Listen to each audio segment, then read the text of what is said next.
Everyone wants to know what weapon they can get on a plane when they're flying somewhere. Almost nobody asks the more important question: what happens when your firearm isn't an option? Today, we're talking to Arno Barlow from Combative Concepts about the reality of violence inside an aircraft, the fantasy of plane-safe weapons, and how capable you truly are when things go bad at 30,000 feet.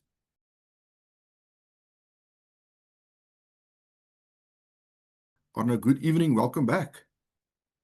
Evening, Rian. Thanks for having me. Interesting topic you chose. Interesting piece. So let's see if we can assist the people with some questions and get the John Wick out of the way. Get the John Wick out of the way. I like that. So, I mean, there's this obvious trend in the EDC community, and people talk about this a lot, and they ask questions about it a lot, trying to figure out how to get some kind of a self-defense tool onto a plane when they're off jet setting somewhere. You know, tactical pens, improvised weapon options, based on your experience. And I mean, you not only fly international and national on a regular basis, but you've also been actively involved in things like close protection and the training industry for a very long time. What would you say are the pros and cons of this argument? Yes, Rian, interesting question. But I think we have to rewind before we really answer this. If you look at the bigger picture, at any time right now, there's probably about 8 to 12,000 passenger flights in the air right now. Per day, there's about 100,000 flights per day. A couple of million people per day that's flying around. Now you have to ask your question, how many of those planes get hijacked daily? How many issues are there on the planes daily? Almost zero. Now, I'm not saying you should stake your defense on pure statistics. That's not what I'm saying. I'm just saying we really have to look at this and say, what are the odds? Now, nowadays, we see a lot of videos of unruly, stupid, buffoon type of people on aeroplanes throwing out their toys and things like that. Yes. And we see more and more of those videos. But if you still think about today, there was 100,000 planes that's flying, and maybe you see one or two videos. So on that, you know, the probabilities are very low. So we have to think about this. It doesn't mean you shouldn't think about defense on a plane, but my personal viewpoint is more to get something in country where I'm going to go for defensive purposes, or the chances of being attacked in the country wherever I'm going is probably bigger than on the plane. But yes, on tools, there's a lot of tools that people discuss that they can take on planes. And as you stated, one of the things is tactical pens. Let's call it tactical pens. It's just a hard steel pen with a nice tip that you can smack somebody with. Now, generally, these things aren't difficult to take on planes, except maybe on TSA and some Cluedo agents at the airports. These are pretty common and people fly them easily. Sometimes they will pick up if it's got I don't know if you can see this one's got a bit of a sharp tip. Yes. Maybe if you can get some of a blunt tip. So these things generally go past very quickly. But you have to remember, this, I don't have a specific one, but this can also be this with a blade.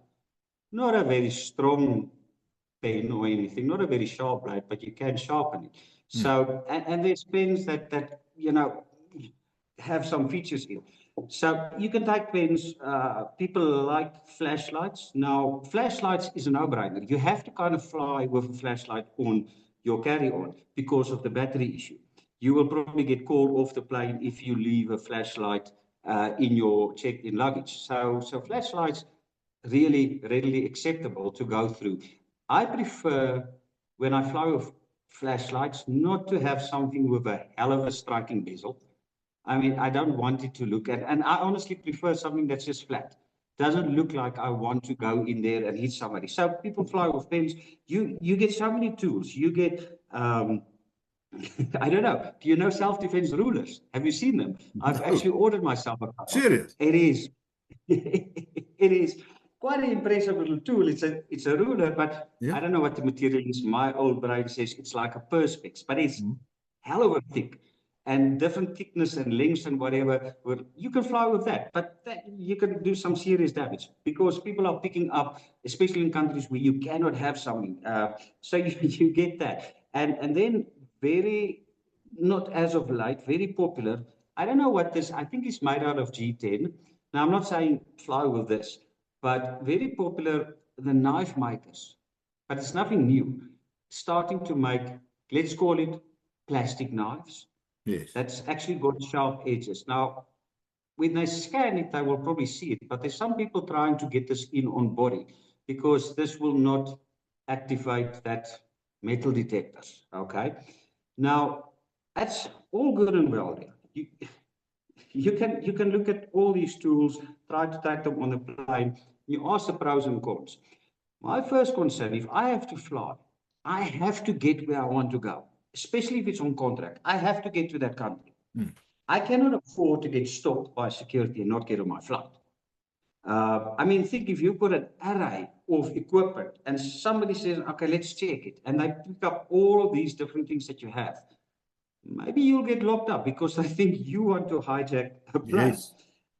I'll tell you one or two quick stories. Don't want to make this too long, but my first time flying ever, I was a grown-ass man. About 20 odd years ago, I was flying with one of the Glock agents down to Cape Town to do a law enforcement presentation and a shoot. As we're sitting on the plane, I'm reading my magazines, gun magazines, whatever. Up comes these 4 or 5 security guys. Said, please, Mr. Barlow, can you come with us? I'm like, my first time flying, I'm getting escorted off a plane. I'm like, okay. As I walk out, I'm like, what could it be? And I asked the guys, what's wrong? What's wrong? They didn't want to talk to me. I'm like, oh, is it the green gas that I had in my, I didn't know that was flammable. No, take me to the police. Officer says, listen, we suspect you have firearms in your suitcase. Oh. And those were long before anybody knew about airsoft. So I had an airsoft in my suitcase. I opened the suitcase. Airsoft, I show him, blah, blah, blah, blah. He refuses to believe that it's not a firearm. The officer there sits and says, this thing has got a serial number. It must be a gun. I look at him and said, your computer has a serial number. It must be a gun. Okay. Long story short, can't remember. I quickly put it in an envelope and there was something like a Postnet or something there. And I just dumped it there and got on the plane. So I'll tell you 2 more stories. Once I got caught with 1 9mm round in my backpack. I used to go to the range with a backpack. Okay. Yeah. Well, and I said, no. Last time they stopped me when I was flying back from Eastern Cape, the training, I didn't travel with firearms. But once again, they phoned me, said, please come. The police are there waiting, looking at my suitcase. I'm like, dudes, what's wrong? No, there's ammunition. So somewhere in that training, I picked up 1 9mm round, okay, and put it in my cargo pants. Didn't even realize it. So there it goes, and out we go. So I'm not saying you shouldn't go armed. One of the first principles of combatives is always have a weapon. Yeah. And that's why many people who teach us combatives don't actually really teach combatives. But on a plane, for me, it's more important to get on the plane and get to my destination than it is to get a weapon on the plane. That's for me personally. It might not be for your viewers. It's up to their choice. But I don't want to be on some kind of a list every time I go to the airport. And at some stage, I think I was, because whenever I went to security, I saw just more people coming in there. I think I had a tick on my name. I didn't want that. I'm also, when I travel overseas, I'm also concerned about the stuff that I have in my suitcase. I'll have like my walking stick.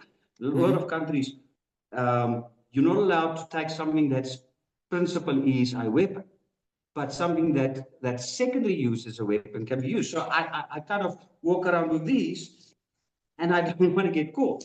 I'll show you another stupid thing. I've got these scissors in my checked-in luggage, and it becomes a knife. And I always stress about that, because a lot of countries like triple scan your stuff. So I don't want to be worried. So for me, depending, like maybe a pen is fine, but sometimes I think the cons of being caught is actually bigger than the pros. And also remember, whatever you can carry on, the bad guys can carry on as well, and even worse. So yeah, I don't know. I've got nothing against it. I just think the cons for me, my environment, outweighs the pros.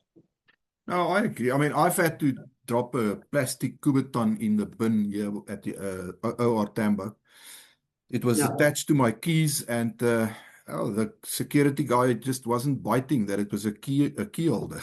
He said, "No, exactly. And he no, was I don't right. like He that." was, he's So I had to overdose. drop it in the bin. A friend of mine had to drop a 4,000 rand knife in that bin,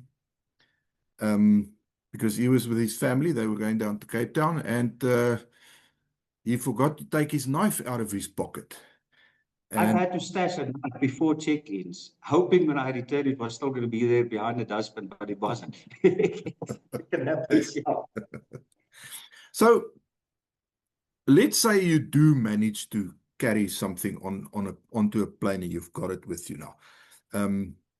Taking into account that I do think you are taking a chance, especially with international flights. It's always taking a chance. How much of an advantage does it really give you if the brown stuff starts hitting the whirly thingy, specifically if you're sitting in a metal tube at 30,000 feet? Quickly, we also need to remember, we always say licensed firearm owners makes up the biggest percentage of law-abiding citizens. There's a caveat. Do not try to do illegal stuff trying to get on a plane, because then you're not law-abiding anymore. Okay, so don't cross Yes. that line. Don't cross that line. If you can take a light, take a light. If a pen without maybe a strike, but don't break the law. Because if you get caught, what? You're going to be in the news and you're going to lose a lot of things. So, but quickly on your point, how much of an advantage do you have? There's two types of incidents that you might face on a plane: an unruly passenger, and then let's call it a hijacker. And everybody's going to videotape everything. Do you really want to go and stab somebody in the eye that's an unruly passenger with 100 pounds at you and having to explain why you did that? Oh. So for an unruly passenger, maybe not. There's different ways to handle it. It was maybe a hijacker, different story. Yeah. But what people forget, yes, always be armed, always have a weapon. These, you might call this force multipliers. But none of these tools that you will generally take is a fight ender. It's not a fight ender. I mean, even if you look at the confinement and the angles that you might be using these things, you might just be able to hit somebody once or twice, and then it's just going to become a brawl. None of these things, yes, you can end a fight. I stab you in the eye with this, yeah, it will end the fight. But generally, none of these will end a fight. So you're still going to have to fight, irrespective, unless you are really lucky. So people, once again, it's just a tool that can assist in the fight. But I highly doubt that that will be the difference between winning a fight and losing a fight in the air. There's so many other variables when you're up in a plane. So don't think this, whatever you have, will be a magic one. It's like pepper spray. People use pepper spray and think pepper spray will be effective. Now, if you're a practitioner, you know pepper spray has its role, but pepper spray to me is only possibly to pause the attacker for a half a second, not to stop him, not to deter him. I don't expect the pepper spray to stop him at all. I just expect him maybe to close his eyes, and then I run away or go in and take the fight. Firearm, I do not expect an outcome if I shoot you. I don't expect an outcome. I don't expect an outcome if I shoot you legally that you're going to fall. I don't expect an outcome from that. People expect miracle outcomes from whatever tool they have or whatever they do to an attacker. The chances of that outcome being what you think it is might not be. So, yes, it could help. You could say pain compliance, but I don't believe in pain compliance. Pain compliance is, to me, is knocking somebody out. That to me is pain compliance. So yes, I don't think it has a huge advantage. I'm not saying it is useless, but I don't think it has the advantage that people think it will have. A lot of training revolves around creating distance and managing angles, and it often ends up on the ground. What happens to those ideas if you're sitting on you're strapped into your seat, you're surrounded by a couple of hundred other people, you're 30,000 feet in the air, so it's a very enclosed space. Where do things go off the rails? It's interesting that you mentioned about creating space and angles and things like that. And that's always been weird to me. How many, even on close quarter shooting and things like that, people are always trying to create space. And how do they create space? By moving backwards. That's unfortunately flat range mentality, because you want to range by 20 meters, nobody behind you, and I'm shooting and I'm moving backwards. Yes. What happens when you generally move backwards fast? You fall. Okay. If you think about a fight, not just in a plane, in the garage, in your driveway, at Checkers, at your workspace, in your living room, you don't have space. You don't have space to be running back. In a plane, even more so. So, yes, the combative principle is to create space. But here's the thing. Here's how we define creating space if you don't have space. Most people want to go backwards. No. One of the principles is crash and create gaps. So I know where you are here, and I know what's behind you. I've got no idea what's behind me. So what I want to do is I want to put my feet where your feet is. That's how I create space. So I'm moving towards you, getting you off balance, and then start creating gaps to have my counter attack. So that's one of the things we believe in. Creating space is actually taking space. And a lot of people don't understand this. Creating space is always space. No, I'm telling you, sometimes creating space is smack in, go into that person, and then you create gaps and fight from there. Angles out of line in Cortana movements is difficult, because if you think about the space between seats, and a 777 is probably about a half a meter. You don't have a lot of space. If you understand, I'm not going to go into the technicalities of this, but in a lot of fighting scenes, you have something that we call you open the gate.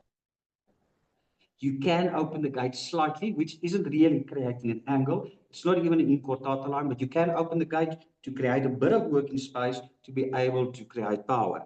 Now, the thing is, if you think about an unruly passenger, I'm not law enforcement. I haven't trained one day to try to subdue you. That's not what I'm about. Not saying I'm so good I'm going to knock you out, but I'm just saying I'm not trying to subdue a person. Now, even if you have to go to the ground, if you want to subdue a person, let's be honest, the easiest, best, most effective way will be from behind, the rear naked choke, and that way you can subdue a person.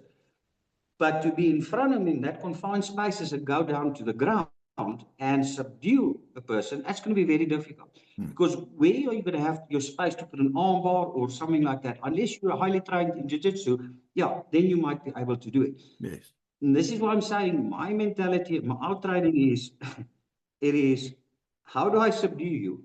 I either knock you out or I create so much pain that you don't want to fight anymore.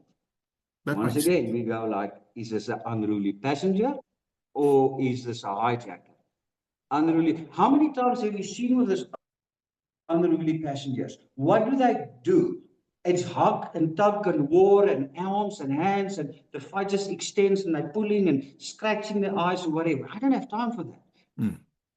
Because that's going to tire you out, and somebody's going to win, somebody's going to lose. My fighting is more towards, I'm not saying I'm good at knocking people out, but is to freaking knock you the hell out as fast as I can. Kick you in the balls, kick you in the face, get it over and done with. None of these, and this is what makes it so difficult in the air. If it's an unruly passenger, you have to articulate the force that you use. And there's going to be video clips. And saying, but Riaan, why did you kick him in the balls? And when he fell, you kicked him in the jaw and you broke his jaw. Couldn't you have done something else? He's not really life-threatening to anybody. Explain that. Mr. Hijacker, different story. So,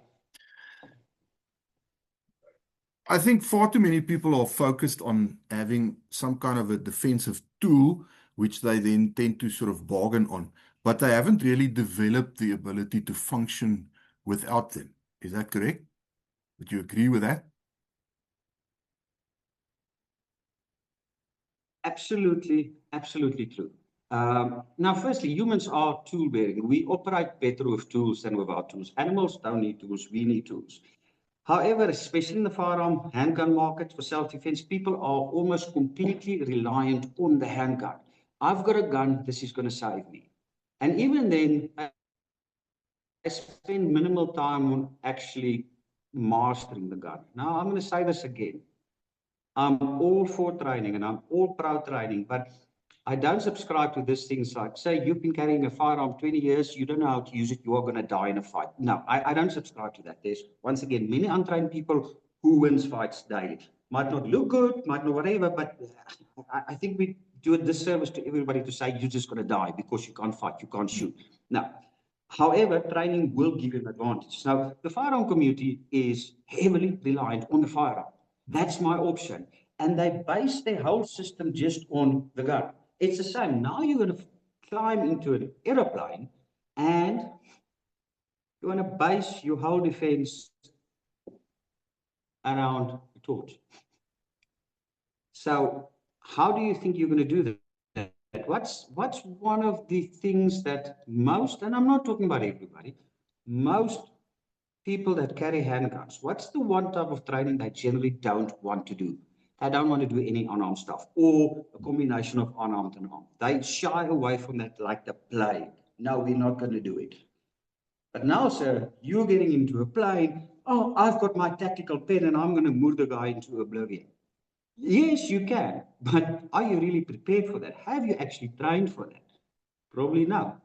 I'm not saying you cannot do it. I mean, look at YouTube videos. You get these influencers or whatever, and they go jump into the ring with some MMA fighters. Okay, the MMA fighters aren't really hosing on them. How many times have you actually seen the influencer getting a shot off with a well-trained person? It happens. So understand, without any training, whatever, they actually get shots on top and then they say, sorry, but it happens. Yes. I mean, a marginally trained person can step into a ring with a trained person and actually hit him in the face.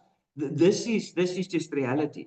But your odds of pulling that off is so low. People don't want to get down and dirty. And when you get down and dirty, it's the nicest type of training that you can do, actually hands-on, because it teaches you to fight. I'm not saying you cannot, but you have to be honest with yourself and say, I'm not talking about being a fighter. I'm not talking about that. I'm just talking about having skills. There are certain people who are just fighters. They just got a fighting mentality. They're just boxers. They just want to move each other. I'm not talking about being a fighter. I'm just talking about having the skill. How do I generate power? How do I throw an effective strike? How do I block effectively? How do I counter effectively? And how do I generate some power and speed? And you don't need the world of training for that, but you just need some training. But relying on the tool is, what if the tool breaks? So I've got my gun. What if my gun blows up in the middle of a fight? What do I do now? I mean, you've seen it so many times on videos. Even people will post a video and they will run a drill and they'll get a stop. And they'll reshoot it. Yes. Well, that's kind of losing the point. Why aren't you? How many times you see the sub-second guys trying to draw and they miss the draw and they, oh shit, they stop. It's because your whole mindset is around the gun and you're not focusing on the fight and you're not carrying on. So yes, I think people should at least look into some skills, because you're going to be at bad breath distance, and if I can hit you with this or a fist, that means you can also hit me, and that changes. Like Mike Tyson said, everywhere there's a plan until you get smashed in the face. Absolutely, we have a drill. I should have actually mentioned it in the section before. When you don't have space, we have what I call the rope drill. That makes you religious very quickly. So what we do, we'll spar, but we'll take a piece of rope, meter long. A meter long, I tie it on my belt, you tie it on your belt. So we constantly a meter apart from us. I cannot run away, you cannot run away from me. We then spar, or we take out knives and stab or whatever. It is a freaking eye-opener. Then we do another drill where we get on our knees, you sit about not even a meter apart, boxing gloves, and we just hit each other. Now, that's not on a beginner's course, but that kind of change your perception on everything. You can take an absolute newbie, time with you, and I can guarantee you, unless you knock him out, we don't try to knock each other out, actually. I can guarantee you that newbies are even going to smash. Yeah, I think there's at least a decent chance of that happening. Anybody can get a lucky shot in. A guy who I was friends with like decades ago, one evening, his wife was in the police force. One evening, he got home. No matter how good you are. Yeah, no, for sure. He got home and he was a little plastered, and they were just joking, and she wasn't angry with him. She was just sort of pretending, that she's angry with him, but she wasn't really. And he said to her, Yeah. come. She said to him, I'm going to move you. He said, come, put it right here. Put it right here. And she did. And she knocked him out cold. Okay. He was gone. He was sleeping. He never lived that one down. Never. And that's the danger. Riaan, one thing, the more I train, and obviously the older I get, the more I train, the less I want to get into a fight. Because you might think the more you train, the better you become. The more I train, the more I realize how freaking vulnerable you are. And the more you make things realistic, you go like, no, I'm not talking about preparing you for a defeatist mindset.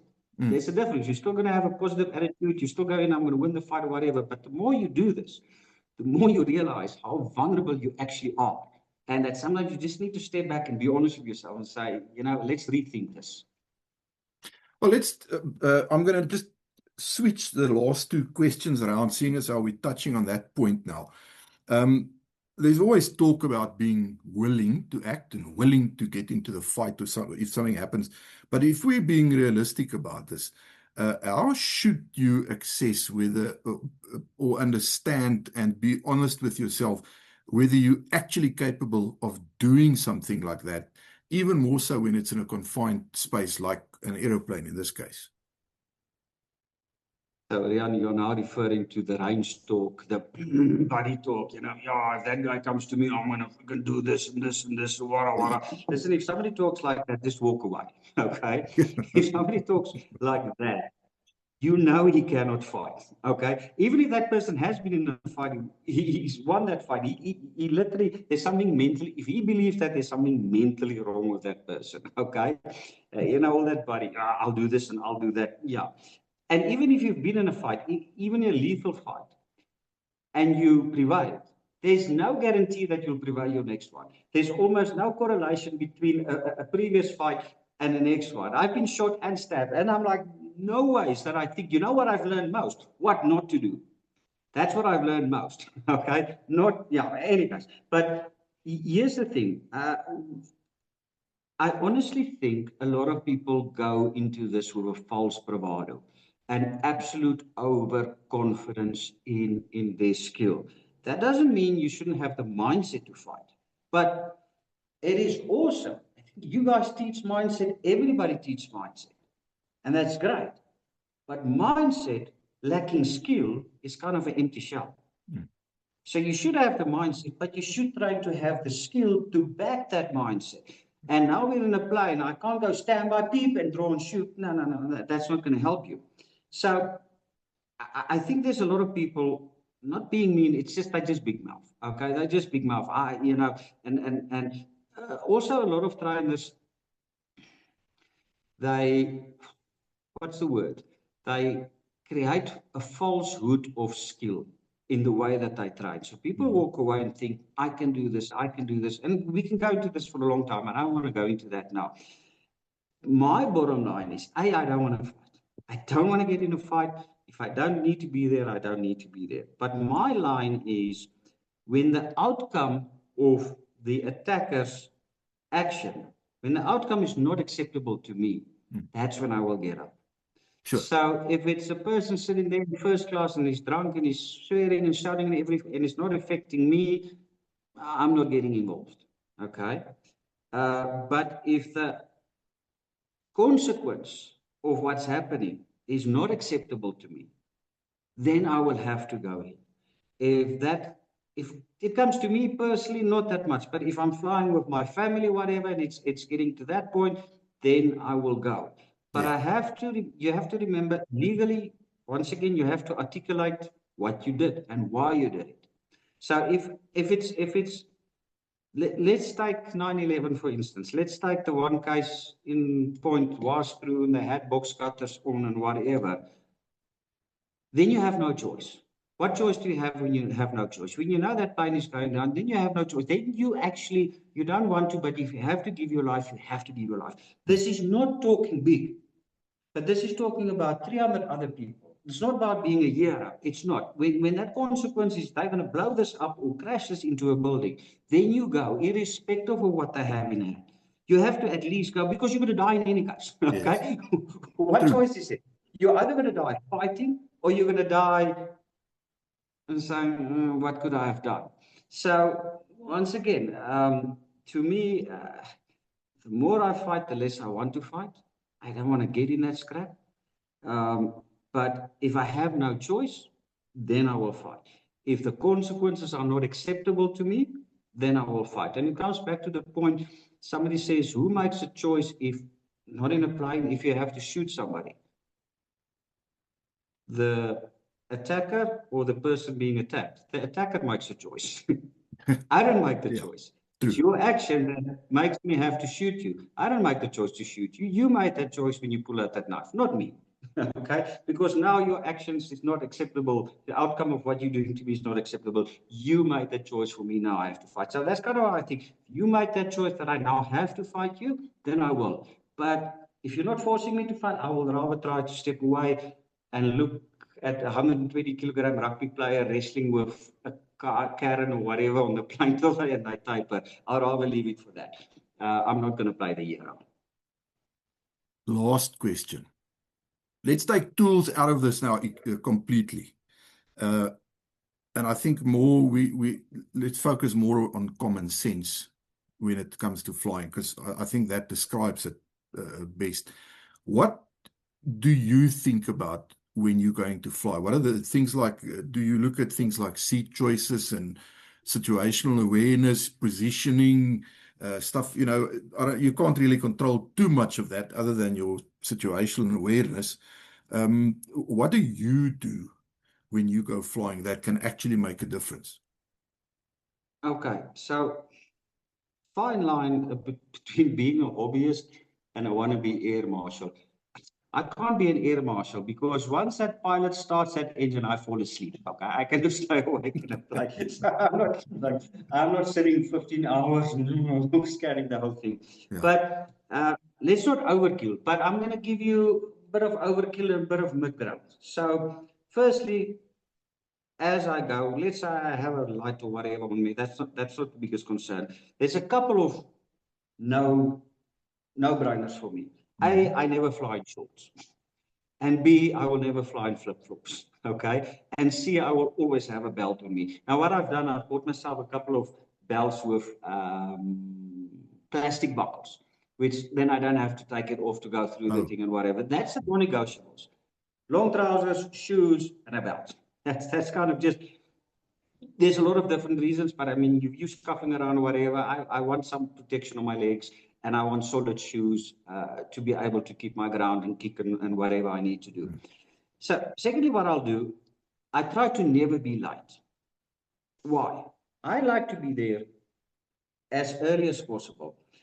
And this is just an overall observation. And profiling. Yes, you have to profile people. If we go to a boarding gate, I will usually not sit at that boarding gate. I will kind of sit across or a bit far. I like to just sit and observe people, but not just because I'm flying. That's just what I do. I don't care if my wife shops for hours. I sit and observe people. I see what's normal, what's not normal, how aware are people. So I like to kind of just sit back, be early, and observe people and see what, and profile them. You can't, of course you're going to profile people. But you profile them, you look at them, and you just glance them over and see what doesn't look normal, what looks nervous, what looks out of place. It's not rocket science. It's not rocket science. You will immediately see if something is out of place. There's no guarantee.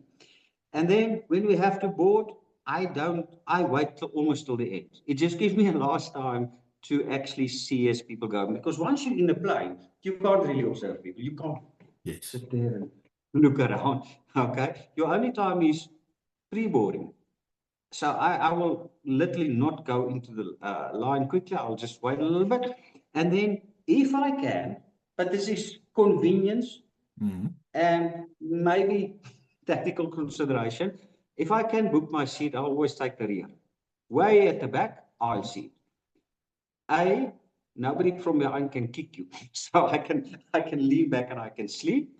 But also it gives me everything in front. Okay, and it gives me one plain straight channel. Yes, somebody can get from the back, but you can always use a galley. If you really want to go John Wick, now the galley's behind you, you've got kettles there, if you really want to go John Wick, I mean, yeah, but I prefer rear. If I can't get the rear seat, always an aisle seat. Okay, that's what I prefer. Always an aisle seat. That's where I want to sit. I never want to sit next to a window or a middle seat or something like that. So that's just generally what I do. As I said, not air marshal stuff and whatever, but it's just common sense things. So some of it is for comfort, sitting in the back is for comfort, but it's also a little bit for safety. It just makes a lot of sense. And it's closer to the toilets and it's closer to the flight attendants. So you can have a pee and a drink much quicker than And everybody that else. actually counts a lot of points. It does. Yeah. But I have to, maybe I shouldn't. I have to tell you this funny story. So we look at equipment and all of this. There's a couple of things that I don't travel without. That's got actually nothing to do with the physical security. That's about well-being. I'll tell you this story, and I'll kind of censor it, so I don't say what I shouldn't say. I was on a flight to Czech Republic. I think it was 2024. So from here to Doha, and Doha we transferred Doha to the Czech Republic. So I'm sitting there in my aisle seat, and I'm like, passengers aren't coming in because I kind of walked in last. Open seats? No. There's this young Asian lady with a little kid, daughter, walking in. And the daughter has got a mask on. Okay. So I'm sitting there, I'm like, okay, that's what they do. I'm assuming they come from Hong Kong or whatever. I mean, they do the mask. And the kid comes, sits next to me, and that kid starts coughing. Okay. Man, I'm talking about a cough. And the mom has got the thermometer out, the medicine, and the wicked inside of me is like, am I now, I'm going to say that, am I now sitting next to patient zero? Okay, that now caused a new virus that I want to spread. But that's a joking side. But I crossed my mind. But to me, airplane is filthy, disgusting. And like there, now I'm sitting 7 hours next to this coughing, spewing little disease spreader. No, she can't help it. Her mom just sort of put her against the window seat. So you're going to laugh at this. There's 3 things that I always take along. I always do a hand sanitizer, always. Okay, because when you touch it to the face, I always do that. Then I have, it sounds stupid, but then I have a viral nasal spray. It tastes like, it smells like pool, what's it? Chlorine. Yeah. Okay. It basically kills all viruses within 2 minutes. Okay. So I have that with me, and I have usually a throat spray that kills viruses. Man, I was looking like a druggie in that 7 hours flight. I was spraying that. Okay. Correlation doesn't mean it happened, but I didn't get sick. And because especially if I do close protection, I mean, your chances of getting the sniffles or something in a plane is quite big. I don't want to get in a country where I now have to work and be down in bed for a week on flu. I mean, what are the clients going to do? So it sounds stupid. It's not tactical. It's not cool, but that's my non-negotiables. I want my hands clean, my nose clean, my throat clean, because I don't want to get sick. That's kind of a non-negotiable for me. It makes sense even if you're just going on holiday somewhere. You're going to Paris, France for 10 days, and now you spend half the time lying in bed, snotting your lungs out. I call it the flying flu or the flying sneeze. I mean, Yes. a lot of people get that, and you'll be a little bit sick. Now, just take that stuff and dose up on it, and that's what I normally use. Okay. For the viewers, violence on an aircraft, in this case, is not a movie scene. No tactical pen is going to magically turn you into Jason Bourne. I think the real takeaway from this conversation is quite simple. Tools matter far less than your mindset, your awareness, your ability to function when that preferred option is gone. So maybe the question isn't what you can carry onto a plane. Maybe the question should be, how capable are you without that? If you like the video, please click the like button. Sorry, Arno, you go first before I end. No, sorry. It just made me think it's probably not that relevant. So people might say, okay, planes, but if you, just as a side note, sorry, I was just thinking about this as we were talking now. Let's say you go to Europe. It also counts for in Europe, what do you use? Buses, trams, and trains. Okay, same principle. I mean, I spend an obscene amount of time on buses and trains and trams when I go work in Europe. So yes, for us locally, we don't use buses, we don't really ride trains or whatever. But if you travel there, that's your mode of transport. So the same concept will be counting for when you use that public transport. So it was just something that popped in my head that I wanted to mention. I think that's actually solid advice. If you like the video, please click the like button. Please subscribe to the channel. It really helps the positioning on YouTube. And click that bell icon so that you can get notifications of new videos coming out. And as always, there is a link in the description below to the training available under Lone Operator and Fortis Proactive Defense Solutions. Check that out, and we look forward to seeing you on a range one of these days. Arno, that's it from me. Thank you so much for spending some time with us. I appreciate your time. Yeah, you owe me an hour because now I'm past my training time and I am hungry. Okay. But Riaan, Fortis, you guys, thanks for having me again. I think it was a nice, fun conversation. We hope to have some more later. Thank you.